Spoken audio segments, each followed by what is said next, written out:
Hello everyone and welcome back. In this lecture, I'm going to show you that how you can interact with the camera API using the SwiftUI application. So let's go ahead and get started. The first thing I need is some sort of a button that I can click or I can tap, which can open the camera view. So I'm going to go ahead and add a particular button. I'm going to put the button in vertical stack or V stack because I know that I will also have some sort of an image control being displayed. I'm going to go ahead and create a button which will say open camera. And now I can go ahead and style the button itself, add a little bit of a padding. If you need a background color, you can also add a background color. You can use any background color you want. I'm simply going to use the built-in green color, and then the foreground color, which is the color of the text in this case. I'm going to go ahead and set it to white. That's fine. And just to make sure that the button looks much better, I'm going to add the corner radius of 10. You can see the button is actually getting displayed. Great. Now the question is that how are you going to show a particular camera? Or camera is in the UIImagePickerController. So how can you show that? Well, the main thing that you're going to do is you are going to use something called a UIViewControllerRepresentable, which is going to allow you to represent the UIViewController in terms of a view. So let's go ahead and add a new file. And this will be a Swift file. We will call this file image picker. So let's call it image picker and create. Since there are no view controllers in SwiftUI, what we are going to do is we are going to try to represent the existing view controllers, which in this case is UIImagePickerController, which is already built in and is responsible for taking a picture and showing you the photo library. We're going to see that if we can convert those things into or represent those things in SwiftUI views.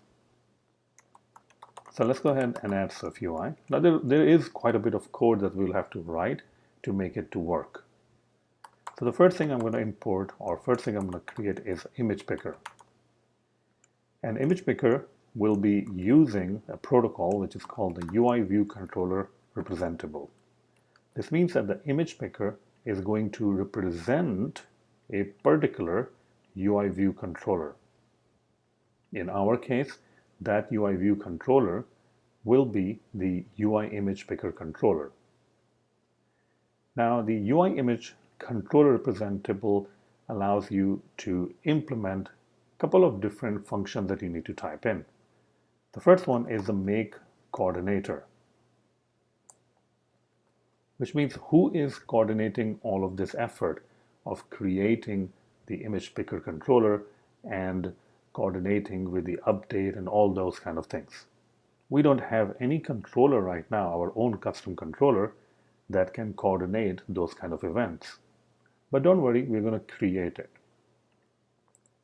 Next, we will have to do a make UI view controller. This particular function is responsible for actually creating the controller that you want to return. So in this case, we do actually have that.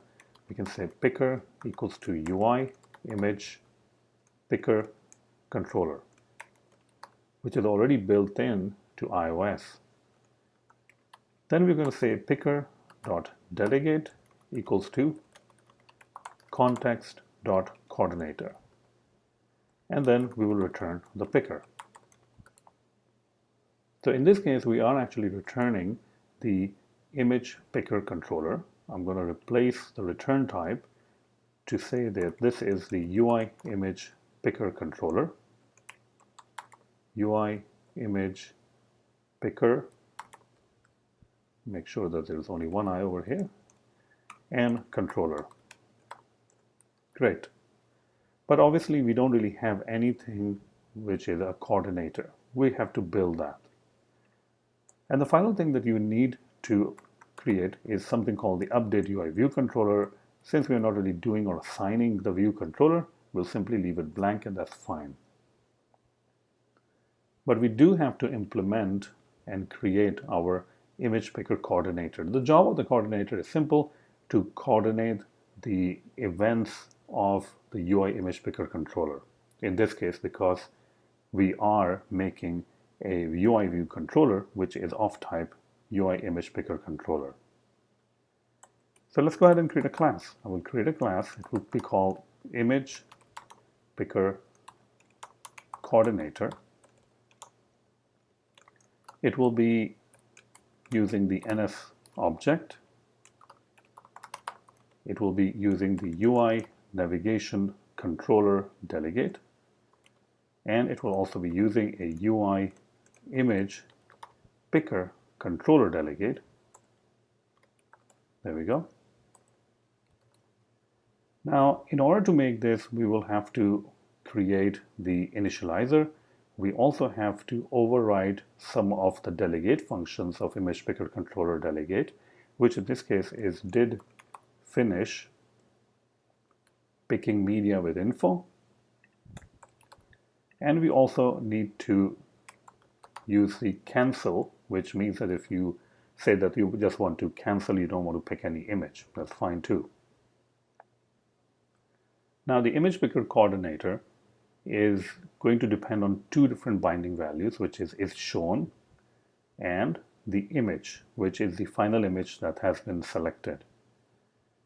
But we're going to go back to our image picker over here and create those properties in the image picker. So binding var is shown, which will be Boolean, and over here we'll have binding var image, which will be the actual image that we will be returning. The isShown property as well as the image property in the image picker, which is a view, is going to be sent from some sort of a content view, some sort of a parent view. If it's shown as true, then we're going to show the image picker controller. If the image picker controller is shown and they take a picture or they select a picture from their photo library, that particular image, that particular photo will be put into the image property. All right. Now we will go ahead and go back to our image picker coordinator, and we are going to also create these two properties over there. So let's go ahead and copy this right over here. Great. So once we get the image, we can set these two properties. So let's go ahead and set these two properties, and also we need to make sure that we are initializing all of this stuff. So is shown, which will not be a Boolean property but will be a binding property, and then image, which in this case is binding, and image can be nullable because there is a possibility that you don't really pass anything. Is shown, which is a private property, is shown, and the same thing is image equals to image. All right. We still need to implement a couple of different functions. You can see that we still need to do the make coordinator. But let's go ahead and jump into our did finish media picking with info. This is where you will select a picture from a photo library, or you will actually select a picture after taking a picture from an actual camera. So let UI image equals to info dictionary, and you will pass in a key, which in this case is picker controller, UI image picker controller dot info key dot original image, and we will cast it as a UI image.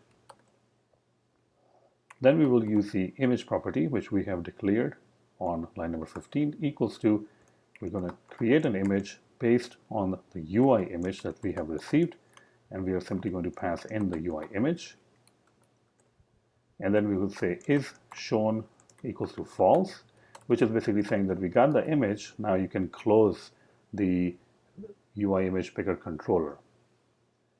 When we do cancel, if you accidentally open the UIImagePickerController and you don't want to take a picture, then we will go ahead and say false. So this will be fired when you actually press on the cancel button. You may have noticed that there is a cancel button. If you press on your camera on your iPhone, it launches the UIImagePickerController, and there is a cancel button on the top left corner, and you can press a cancel button if you are like, I don't want to take a picture anymore. That's good. Now let's go ahead and set up the coordinator. So I'll go back into the image picker, and in the make coordinator, we are simply going to say return, and the coordinator is the one that we just built, which is the image picker coordinator. We are going to pass in the is shown, which in this case is a binding property. So we can simply say is shown, and the image property, which also is a binding property, which we can do simply is shown. The image. So let's go ahead and check out what exactly are we doing. It's saying that we do have to update what kind of thing that we are returning. In this case, we are returning image picker coordinator. Great. And that should be it. So what we have done is that we have created the image picker, which is representable or represents a particular view controller. So what it's doing is that it's kind of like hiding the complexity of the UIImagePickerController, and we can use the image picker now into our SwiftView application to take an image, and after taking the image, it will provide you with the actual image that you can use to display it on your screen. Okay, now let's go ahead and go back to our content view. You can see that in the content view, we are not really doing much at this point. We simply have a button, and we have some sort of a style being applied. That's fine. What I want to do is when you click the open camera button, I want to show, obviously, the image picker, but I don't want to show it in this screen. I want to actually present a sheet, most probably a modal, and present it inside a modal. So a couple of different properties I have to use in this case. State private var show image picker, which is of type Boolean, and initially it will be false. And another property which will be to display the actual image. So private var image, which is of type image, and initially it will be nil. Now when you go and click the button, which is the open camera, I'm simply going to set the show image picker property to true. And now we can go ahead and attach a sheet. So sheet, and then in this case is presented. The value will be based on the binding property, so it will be self.showImagePicker. And for the content that we want to display, it will be a good idea to actually display some sort of a custom view, which we don't have. So I'm going to go back over here and add a new file. And this will be a SwiftUI. And we will call it a photo capture view. You can obviously call it anything you want. I'm simply going to call it photo capture view. Now, the job of photo capture view is to actually show you the image picker that we created. So let's go jump into photo capture view. And then we are going to create a couple of different properties over here. Binding var show image picker, which will be of type Boolean. And also another binding property, var image, which is going to give you an access to the image. In the body, we are simply going to call image picker, the one that we created earlier on, and we are going to pass in those properties as a bindable properties. So this will be show image picker, and the next one will be simply the image. Obviously, this is going to complain because now the photo capture view requires you to pass in those things. So let's go ahead and fill those things out. We have to pass in the show image picker, with a constant value we can pass, let's say false. But we also need to pass in an image, which is a second parameter, and this can be also a constant value of an image. You can use some dummy image if you have the dummy image in your application. I don't have it, so I'm simply going to pass in empty string. All right. Now, once the image picker selects an image, it assigns it to the image property. And we can access that image property in the content view because our property is a state, and we will be passing it as a bindable state property. So finally, let's go back over here and say photo capture image view. And we are simply going to pass in those things as bindable properties. So self.showImagePicker, and in this case is self.$image, which means that these are bindable properties. The final thing that you need to do is to actually display the image. It displays the image that the person has either selected or taken from their camera.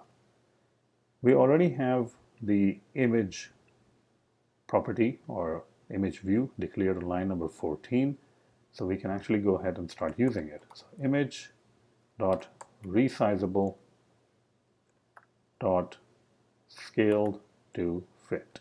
Perfect. And that's pretty much it. Let's go ahead and see that if we can actually run our app, and it allows us to take a picture, or in this case, since it's running in a simulator, select a picture from a photo library and then display it on the screen. All right, so we are running this in the simulator. It's preparing the live view for us. I'm going to go ahead and click on Open Camera. You can see that it actually shows us a model. And since I'm running in a simulator, it doesn't really open up a camera because you can't really do that. You have to have a real device to open up an actual physical camera. But in this case, it does open up the photo library. Now let's go ahead and select some photo. I'm going to select this photo, and that photo is now displayed on my view, which is on the left-hand side. You can see the image. That's what it's being used for. Let's go ahead and select Open Camera again. And this time I'm going to select a different picture, and now the different picture actually appears on my screen.